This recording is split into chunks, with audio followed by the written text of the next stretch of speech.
Another tournament has passed. You know what that means, it's updated power rankings time. Let's go over who has risen and who has taken a fall compared to my May Melee power rankings. If you're new around here, I do full rankings with all 20 teams. If you're somebody who prefers separate regional rankings, I recommend staying tuned until the end of the video or jumping ahead to where I start talking about them using the timestamps below. One other thing real quick. Sorry if the rankings don't make a ton of sense in some instances. The June-Joust kind of flipped the entire world upside down for me. I'm pretty confused, so cut me some slack if something feels off or poorly explained. These power rankings are not a complete representation of whether one team is better than the other or not. A lot of this is just analyzing the results from the June-Joust. Now then, with that out of the way, let's jump into the rankings. Starting off at number 20 is the Vancouver Titans. It may seem a little weird to drop them below the Valiant. A lot of you may be saying, but ATP, the Titans are a better team. Well, regardless of how we may feel on that matter, the Titans technically performed worse than the Valiant.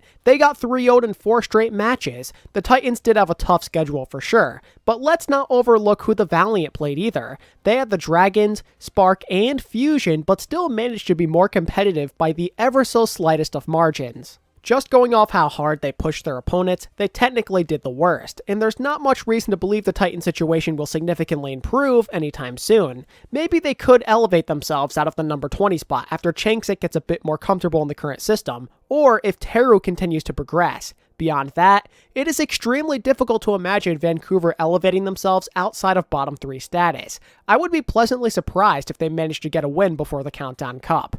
As we transition to the number 19 spot, we have, you guessed it, the LA Valiant. They're basically interchangeable with Vancouver, but I am willing to give them the tiny edge thanks to that one map win over the Fusion and the one draw they pulled off against Shanghai. It's not much, but that still beats a goose egg. Nothing has changed though, for the most part at least. The Valiant are still the clear-cut bottom feeder of their region, and an easy win for that matter. I give them props for playing spoiler to Philly, but one map win in 4 games is nothing to brag about. Number 18, the London Spitfire. All the winless teams gotta stick together out here, right? Most would argue they're better than their winless counterparts, but you can't exactly put them any higher in the rankings since everybody else besides those 2 teams has at least double their wins. 1 map win in 13 attempts this stage shows they have a lot of room for improvement. If you watched my video focusing on the winless teams, you already know what I'm about to say basically in this brief evaluation. Stylistically, this team feels kind of split. Some guys try to be aggro while others are a bit more on the passive side. It results in these fights where the tanks go in and do a lot of work, but you see little to no follow-up.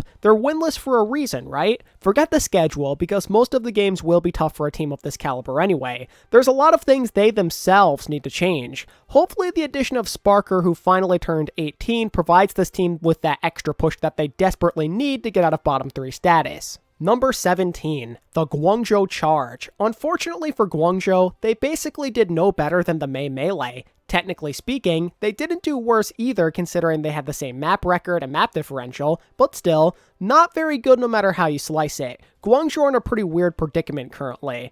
They've been having a lot of coaching issues. The entire staff they hired for this year is gone, so hopefully this is a step in the right direction. A new coaching situation could help them out. But it's going to take more than good coaching if they plan to win more than 1 game in a single qualifier. The Charge have been suffering at their hitscan spot. With Mike Haley showing signs that he's not ready yet, that has forced Guangzhou to run Eileen on hitscan and utilize some weird comps that simply can't find consistent success. They need a better solution for the sake of their DPS, and it has to happen now if they have any intentions of turning around their season. The Charge have a long way to go before they are ready to be any sort of threat to those around them. Number 16, the Toronto Defiant. Yeah, they're kind of in a tough spot. Their substantial drop in the standings comes through some lackluster performances and some bad luck. Week 6 showed that the May Melee might have been a little lucky. Even when they were winning, it was not very impressive. Week 7 though, I can't really blame them so much because losing Hisu to illness made their lives pretty difficult,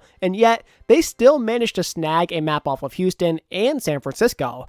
That in itself could make you feel somewhat hopeful that things could get better in the future as a Toronto fan. Some of you may even say my ranking of them is unjustified because of this, and sure, maybe that will end up being the case. Maybe the Defiant bounce back in the Summer Showdown. Well, to that, I say don't count on it. Don't be too optimistic. They get a gimme with the Titans, yeah, but the rest of their schedule is tough, so don't be surprised if they end up going 1-3 yet again. If that happens when they are fully healthy, maybe it's time to start labeling them as the gatekeepers of North America. Number 15. The Boston Uprising. It may seem a little surprising to not have these guys up at least a little bit higher given their appearance in the knockout round, but when I look at it, their performance is a little overrated. They weren't bad, but they were very fortunate to run into the Justice when they did. Had they played in Week 8 rather than Week 6, that's most likely an L, and their dominant win over Toronto just means they can defeat a gatekeeper team. What makes it worse is their decline in play after their first week of games. Their grasp on the meta just got worse as time went on.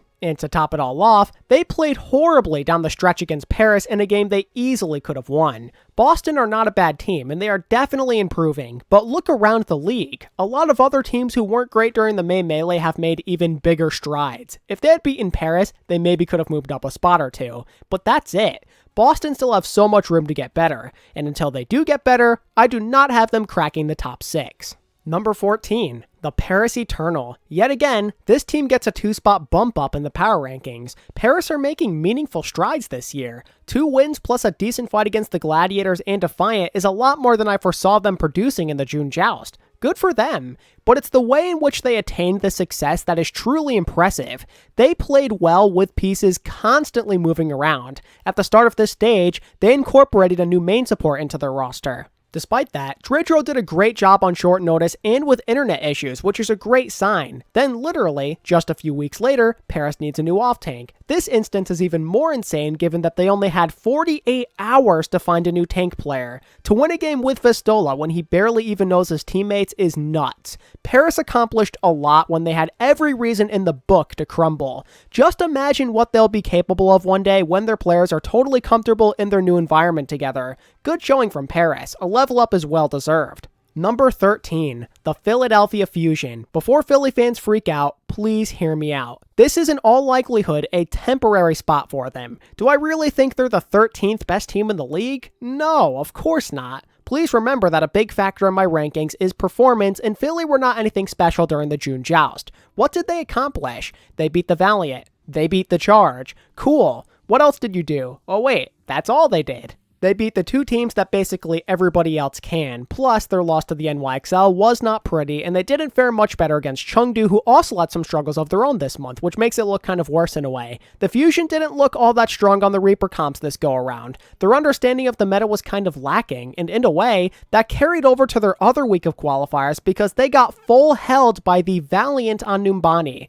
This performance is a deal breaker for me. All you had to do was sweep, arguably the worst team in the league, and you make the knockouts and potentially the June-Joust if you really step up your play all of a sudden. That is a monumental choke. Philly weren't their usual selves. There's no way I can have them top half of the league for their choke plus the mediocre results, at least in my power rankings. Again, they're better than a handful of the teams I have ahead of them on paper, but they do not have the current results to back it up. Coming in at number 12, we have the Chengdu Hunters. This is another APAC team that saw a serious decline in play. Outside of the Philly game, they always seem to be on the back foot. From a gameplay standpoint, they lacked that decisiveness we saw in the May Melee. With Orisa and Winston proven to be stronger than Wrecking Ball a lot of the time, the Hunters struggled to adjust. It's not even that any of their players played like trash individually either. I just think as a team, they were having a hard time and that they weren't very comfortable. They couldn't play at the pace they wanted to, so everything kind of just fell off. When forced into the mirror against the Spark and Dynasty, they were getting outplayed. The moment that the Hunters can't play their game, they seem to falter. They're in the same situation as Philly in a way. They're not the number 12 team in the league on paper, but 1-3 is still 1-3.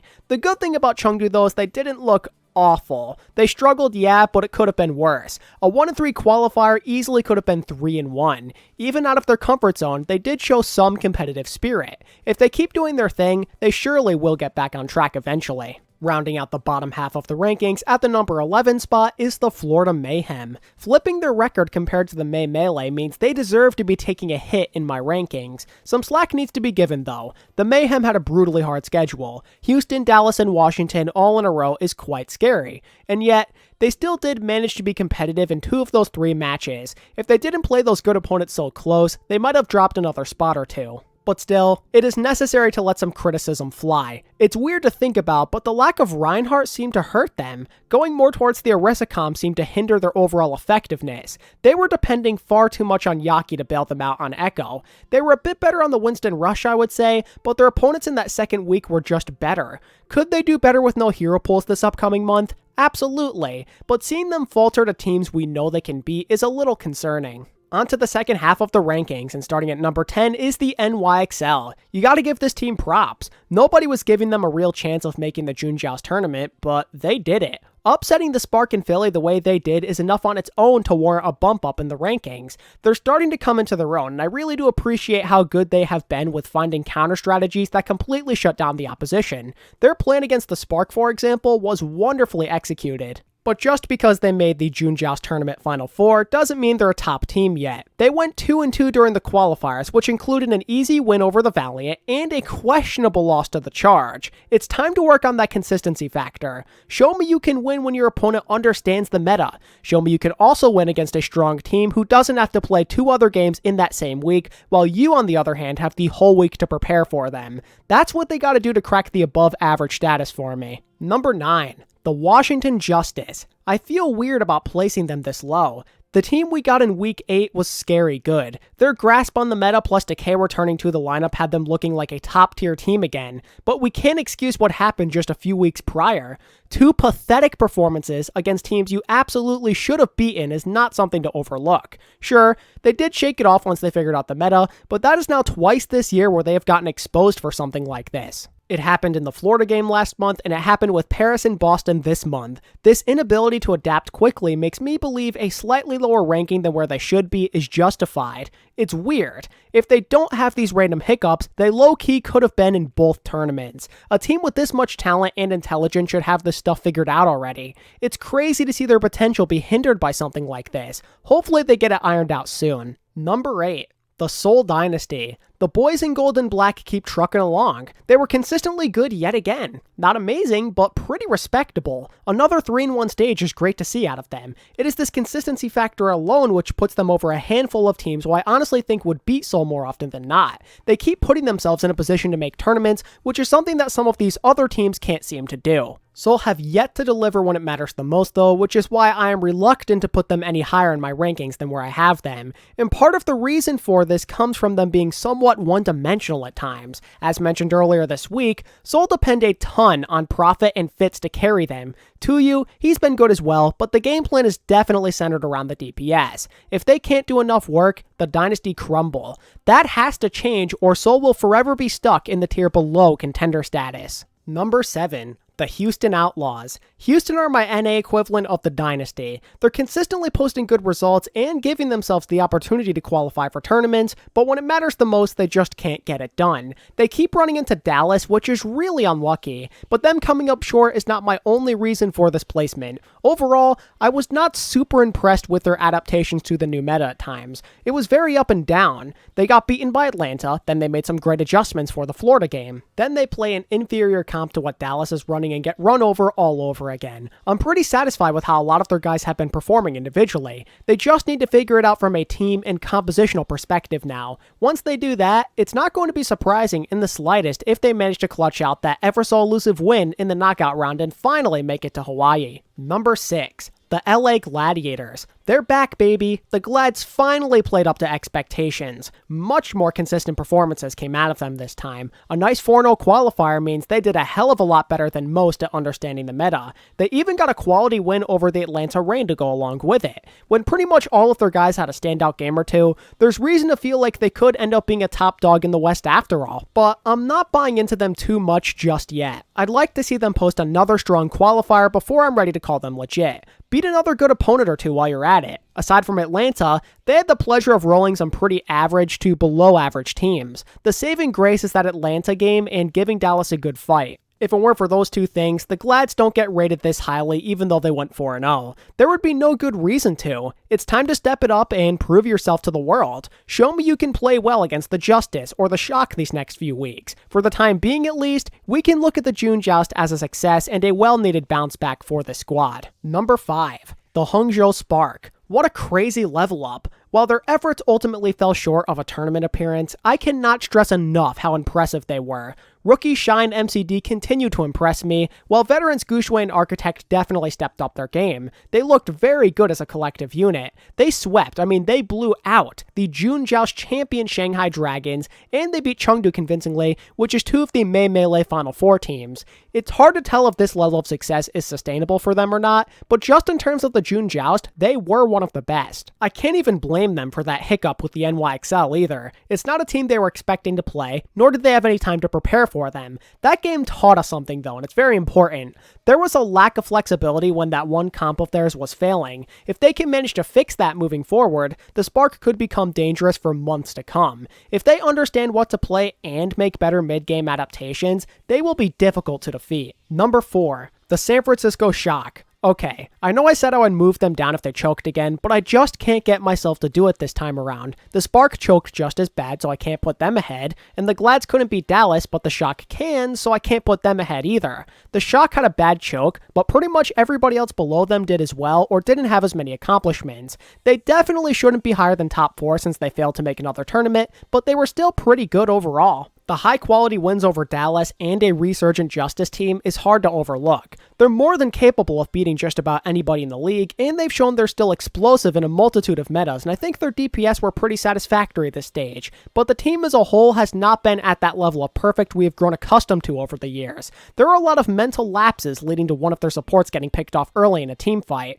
It was even happening to a certain extent in the May Melee, so clearly something has to change. Maybe the support line has to be a bit less aggressive. Perhaps the tanks could do a bit more peeling. They can't let silly mistakes cost them tournaments. They're too talented to let something like this hinder them so many times. They're in their own heads at this point. The pressure is getting to them, which has resulted in a power shift in North America for the first time in 2 years. The Shock are a team to watch closely as the second half of the season gets underway. Number 3. The Atlanta Reign. Maybe a questionable placement on my part. Scratch that. It probably will end up being a questionable placement. It just doesn't feel right putting them that high up on paper. But their June-Joust was so impressive that I just can't help myself. It was a turnaround of epic proportions. They beat multiple top NA teams, including that absurd sweep against the Shock. And they even managed to push Dallas really hard on a composition that favors Dallas way more than it does themselves. Not only that, but they made a lot of good adaptations during this stage, as seen with their ability to pick up the Winston Rush. They finished 3rd place in this tournament, and they were clearly better than a lot of teams who you would likely consider to be better when comparing the rosters.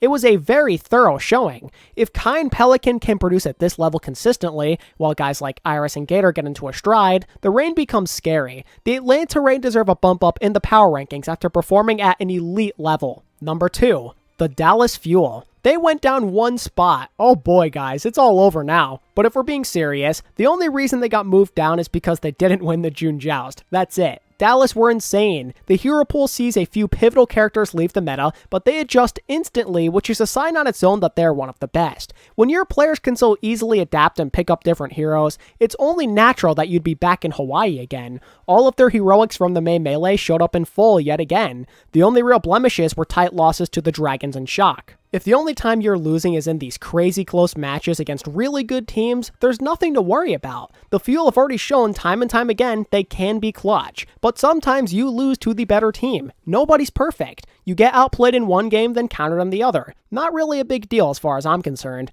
The Fuel were still a tournament finalist and are clearly still the top dog in the West. The June-Joust showed us they'll be sticking around no matter what the meta is, and who knows how that dynamic could further evolve once Pine joins the team. And finally, at number 1, you've got the Shanghai Dragons. It's a well-deserved 1-spot level up. They finished the job this time. They would not be denied the tournament crown by their new rivals. 3 straight losses to Dallas was enough. It took everything they had plus some insane counterplay, but they showed they are still capable of being the most dangerous team in the league. They're number 1 in their region and the league. Defeating the seemingly unbeatable Dallas Fuel proved so much. The Dragons are clearly one of the best at formulating game plans and finding unique solutions to playing against the norm. If you can force Dallas out of their comfort zone, you deserve to be considered the best as far as I'm concerned. It's true, they weren't consistent from start to finish. Roadblocks did come up in the form of Hangzhou and Dallas in the first round of the tournament, but they persevered. They were clutch when it truly mattered. Plus, they still did go 3-1 in the qualifiers. Besides that initial scare at the Spark, it was smooth sailing in the qualifiers and knockouts as wins came in with relative ease. They perfected the Orisa meta early on, then showed they can adapt to a meta their region wasn't even practicing. If all of those factors don't make you the top dog, I don't know what will. It took a bit longer than they would have liked it to, but the Dragons are once again at the top of the world. And if Fate continues to play the way he did during the June-Joust, it'll be like the old Shanghai never even left us. That's about all I've got for the full power rankings though. It's a freaking mess. I know, I won't even lie to you there. As I said before, the June-Joust has me all sorts of confused. I don't know what's right and what's wrong anymore. Hopefully the picture becomes clear during the Summer Showdown. Surely things will make more sense after then. Well, at least I hope. Now on to the regional rankings for those of you who want that. The Fuel and Dragons still remain at the top of their respective regions due to their continued success. After that though, there's a lot of changes to be had compared to my post-May Melee rankings, such as Philly going from number 2 to number 5 in the East, and Atlanta going from 8th to 2nd in the West. The bottom feeders of each region largely remain the same, aside from a few changes. The biggest climbers of the rankings are the Reign, Spark, Gladiators, and alexyOWL.